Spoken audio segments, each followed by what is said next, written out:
اعوذ باللہ من الشیطان الرجیم۔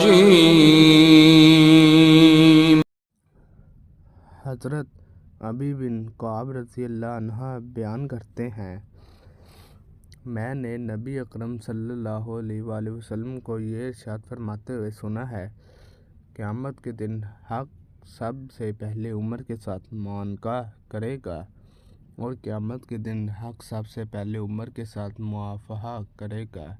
سب سے پہلے جس شخص کا ہاتھ پکڑ کر اسے جنت کی طرف لے جایا جائے گا وہ عمر بن خطاب ہے۔